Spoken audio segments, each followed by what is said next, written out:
ಹರೇ ಕೃಷ್ಣ. ಎಲ್ಲ ಕೇಳುಗರಿಗೂ ಶ್ರೀಮದ್ ಭಾಗವತದ ಅಧ್ಯಯನಕ್ಕೆ ಸ್ವಾಗತ.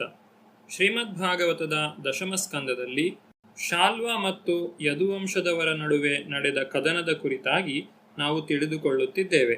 ಶಾಲ್ವನು ದ್ವಾರಕೆಯ ಮೇಲೆ ಆಕ್ರಮಣವನ್ನು ಮಾಡಿದನು. ಅವನು ಒಂದು ದೊಡ್ಡ ವಿಮಾನವನ್ನು ಹೊಂದಿದ್ದನು. ಶಾಲ್ವನ ಸೈನಿಕರನ್ನೆಲ್ಲ ಪ್ರದ್ಯುಮ್ನನು ನಿಗ್ರಹಿಸಿದನಾದರೂ ಶಾಲ್ವನು ಇದ್ದ ವಿಮಾನವು ನಿಗೂಢವಾಗಿಯೇ ಇತ್ತು. ಅದು ಎಷ್ಟು ಅಸಾಧಾರಣವಾಗಿತ್ತು ಎಂದರೆ, ಕೆಲವೊಮ್ಮೆ ಆಕಾಶದಲ್ಲಿ ಹಲವಾರು ವಿಮಾನಗಳು ಇದ್ದಂತೆ, ಕೆಲವೊಮ್ಮೆ ಒಂದೂ ಇಲ್ಲದಂತೆ ಕಾಣುತ್ತಿತ್ತು. ಒಮ್ಮೊಮ್ಮೆ ಅದು ಗೋಚರವಾಗುತ್ತಿತ್ತು, ಒಮ್ಮೊಮ್ಮೆ ಅಗೋಚರವಾಗುತ್ತಿತ್ತು. ಯದುವೀರರಿಗೆ ವಿಮಾನವು ಎಲ್ಲಿದೆ ಎಂದು ತಿಳಿಯದೆ ತಬ್ಬಿಬ್ಬಾಗುತ್ತಿದ್ದರು. ಕೆಲವೊಮ್ಮೆ ವಿಮಾನವು ನೆಲದ ಮೇಲೆ ಕಾಣುವುದು, ಕೆಲವೊಮ್ಮೆ ಆಕಾಶದಲ್ಲಿ ಹಾರಾಡುವುದು ಕಾಣುವುದು. ಒಮ್ಮೊಮ್ಮೆ ಅವರಿಗೆ ವಿಮಾನವು ಒಂದು ದೊಡ್ಡ ಗುಡ್ಡದ ಮೇಲೆ ಕಾಣುತ್ತಿತ್ತು, ಒಮ್ಮೊಮ್ಮೆ ನೀರಿನ ಮೇಲೆ ತೇಲುತ್ತಿತ್ತು. ಈ ಅದ್ಭುತ ವಿಮಾನವು ಗಾಳಿಯಲ್ಲಿನ ಮಿಂಚು ಹೊಳೆದಂತೆ ಆಕಾಶದಲ್ಲಿ ಹಾರುತ್ತಿತ್ತು. ಒಂದು ಕ್ಷಣವೂ ಒಂದೇ ರೀತಿಯಾಗಿ ಇರುತ್ತಿರಲಿಲ್ಲ. ವಿಮಾನವನ್ನು ಅರ್ಥವಾಗದ ಕೌಶಲದಿಂದ ನಿರ್ವಹಿಸಿದ್ದರೂ ಶಾಲ್ವನು ತನ್ನ ವಿಮಾನ ಮತ್ತು ಸೈನಿಕರೊಡನೆ ಇದ್ದ ಸ್ಥಳಕ್ಕೆ ಯದುವಂಶದ ದಳಪತಿಗಳು ಮತ್ತು ಸೈನಿಕರು ಧಾವಿಸುತ್ತಿದ್ದರು. ಯಾದವರ ಬಾಣಗಳು ಸೂರ್ಯನಂತೆ ಪ್ರಕಾಶಮಾನವಾಗಿದ್ದವು ಮತ್ತು ಸರ್ಪಗಳ ನಾಲಿಗೆಗಳಂತೆ ಅಪಾಯಕಾರಿಯಾಗಿದ್ದವು. ಯಾದವ ವೀರರು ಒಂದೇ ಸಮನೆ ಬಾಣಗಳ ಮಳೆಯನ್ನು ಕರೆಯುತ್ತಿದ್ದುದರಿಂದ ಶಾಲ್ವನ ಸೈನಿಕರಿಗೆ ಯಾತನೆಯಾಯಿತು ಮತ್ತು ಬಾಣಗಳ ಈ ದಾಳಿಯಿಂದ ಸ್ವತಃ ಶಾಲ್ವನೇ ಮೂರ್ಛೆ ಹೋದನು. ಶಾಲ್ವನ ಸೈನಿಕರು ಮತ್ತು ಹೋರಾಟಗಾರರು ಬಹಳ ಬಲಶಾಲಿಗಳಾಗಿದ್ದರು. ಅವರ ಬಾಣಗಳು ಯಾದವ ವೀರವರನ್ನು ಸಂಕಟಪಡಿಸಿದವು. ಆದರೆ ಯಾದವರು ಎಷ್ಟು ಬಲಶಾಲಿಗಳಾಗಿದ್ದರು ಮತ್ತು ದೃಢಸಂಕಲ್ಪ ಮಾಡಿದ್ದರೆಂದರೆ, ಅವರು ತಮ್ಮ ಆಯಕಟ್ಟಿನ ಸ್ಥಳದಿಂದ ಕದಲಿಲ್ಲ. ರಣಭೂಮಿಯಲ್ಲಿ ಸಾಯಬೇಕು ಅಥವಾ ವಿಜಯವನ್ನು ಗಳಿಸಬೇಕು ಎಂದು ಅವರು ಸಂಕಲ್ಪ ಮಾಡಿದ್ದರು. ರಣಭೂಮಿಯಲ್ಲಿ ಸತ್ತರೆ ಸ್ವರ್ಗಕ್ಕೆ ಹೋಗಬಹುದು, ಗೆದ್ದರೆ ಈ ಭೂಮಿಯಲ್ಲಿ ಸುಖ ಪಡಬಹುದು ಎಂದು ಅವರಿಗೆ ನಿಶ್ಚಯವಾಗಿತ್ತು. ಶಾಲ್ವನ ದಂಡನಾಯಕನ ಹೆಸರು ದ್ಯುಮಾನ್. ಅವನು ಬಹಳ ಬಲಶಾಲಿ. ಪ್ರದ್ಯುಮ್ನನ 25 ಬಾಣಗಳು ಅವನನ್ನು ಚುಚ್ಚಿದರೂ ಅವನು ಇದ್ದಕ್ಕಿದ್ದಂತೆ ತನ್ನ ಭಯಂಕರ ಗದೆಯನ್ನು ಹಿಡಿದು ಪ್ರದ್ಯುಮ್ನನ ಮೇಲೆ ದಾಳಿ ಮಾಡಿದನು. ಅವನು ಎಷ್ಟು ಬಲವಾದ ಪೆಟ್ಟನ್ನು ಕೊಟ್ಟನೆಂದರೆ ಪ್ರದ್ಯುಮ್ನನಿಗೆ ಜ್ಞಾನ ತಪ್ಪಿತು. ಕೂಡಲೇ ಜನರು ಅವನು ಸತ್ತು ಹೋದ ಎಂದು ಕೂಗಿಕೊಳ್ಳಲು ಆರಂಭಿಸಿದರು.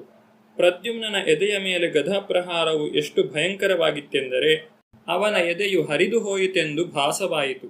ದಾರುಕನ ಮಗನು ಪ್ರದ್ಯುಮ್ನನ ರಥವನ್ನು ನಡೆಸುತ್ತಿದ್ದನು. ವೈದಿಕಯುಕ್ತ ತತ್ವಗಳಂತೆ ಸಾರಥಿಯೂ ರಥದಲ್ಲಿರುವ ವೀರನು ಯುದ್ಧದಲ್ಲಿ ಸಹಕರಿಸಬೇಕು. ಆದುದರಿಂದ ರಣಭೂಮಿಯಲ್ಲಿ ತೀರಾ ಅಪಾಯಕರವಾದ ಸನ್ನಿವೇಶದಲ್ಲಿ ಸಾರಥಿಯು ರಥದಲ್ಲಿರುವ ವೀರನನ್ನು ರಕ್ಷಿಸಬೇಕು. ದಾರುಕನು ಪ್ರದ್ಯುಮ್ನನನ್ನು ರಣಭೂಮಿಯಿಂದ ಕರೆದೊಯ್ದನು. 2 ಗಂಟೆಗಳ ನಂತರ ಪ್ರಶಾಂತವಾದ ಸ್ಥಳದಲ್ಲಿ ಪ್ರದ್ಯುಮ್ನನಿಗೆ ಪ್ರಜ್ಞೆ ಮರಳಿತು. ತಾನು ರಣಭೂಮಿಯಲ್ಲಿ ಇಲ್ಲವಲ್ಲ ಎನ್ನುವುದನ್ನು ಕಂಡು ಅವನು ಸಾರಥಿಗೆ ಕಟುವಾಗಿ ಮಾತನಾಡಿದನು. ನೀನು ಅತ್ಯಂತ ಹೇಯವಾದ ಕಾರ್ಯವನ್ನು ಮಾಡಿದ್ದೀಯೆ. ನೀನು ನನ್ನನ್ನು ರಣರಂಗದಿಂದ ಹೇಗೆ ಕರೆದುಕೊಂಡು ಬಂದೆ?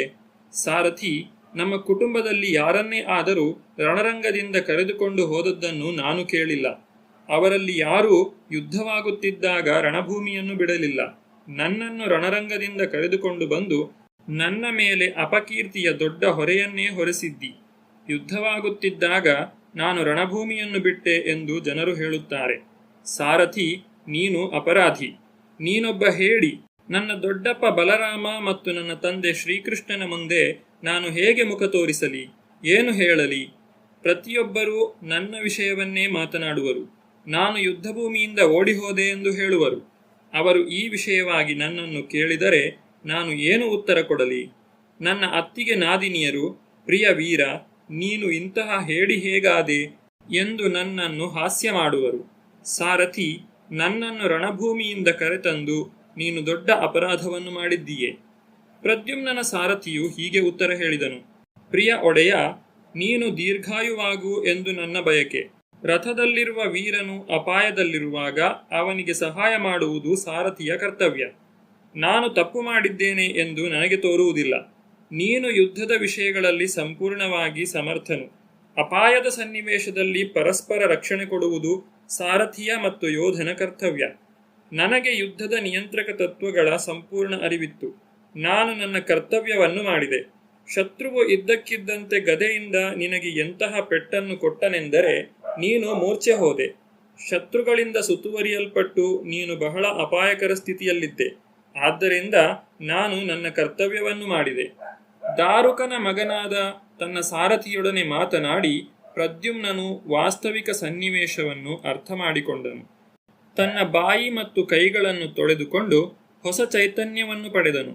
ಅಗತ್ಯವಾದ ಬಿಲ್ಲು ಬಾಣಗಳನ್ನು ತೆಗೆದುಕೊಂಡು ಶಾಲ್ವನು ದಳಪತಿಯು ಇದ್ದ ಸ್ಥಳಕ್ಕೆ ತನ್ನನ್ನು ಕರೆದುಕೊಂಡು ಹೋಗುವಂತೆ ಸಾರಥಿಗೆ ಹೇಳಿದನು.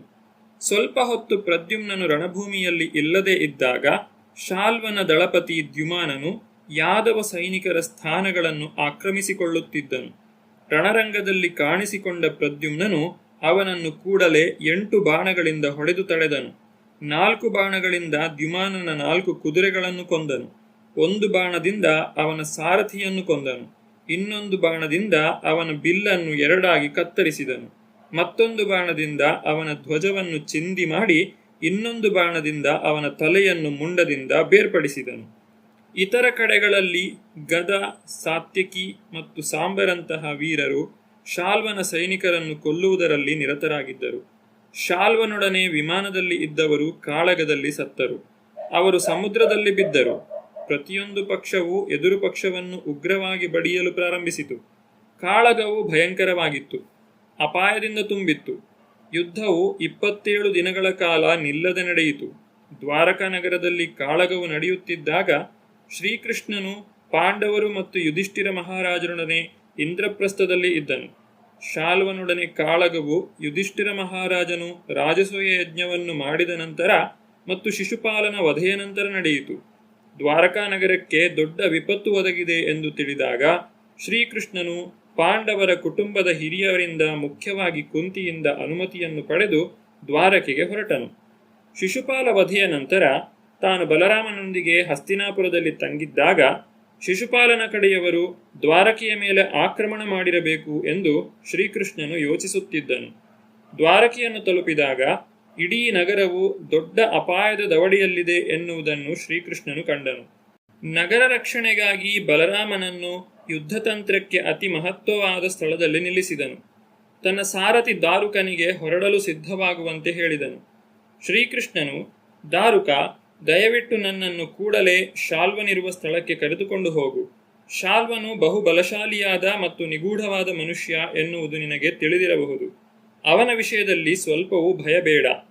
ಶ್ರೀಕೃಷ್ಣನು ಅಪ್ಪಣೆ ಕೊಡುತ್ತಲೇ ದಾರುಕನು ಅವನನ್ನು ರಥದಲ್ಲಿ ಕುಳ್ಳಿರಿಸಿಕೊಂಡು ಶಾಲ್ವನಿದ್ದ ಸ್ಥಳಕ್ಕೆ ರಥವನ್ನು ವೇಗವಾಗಿ ನಡೆಸಿದನು. ಶ್ರೀಕೃಷ್ಣನ ರಥಕ್ಕೆ ಗರುಡನ ಚಿತ್ರವಿದ್ದ ಧ್ವಜವಿತ್ತು.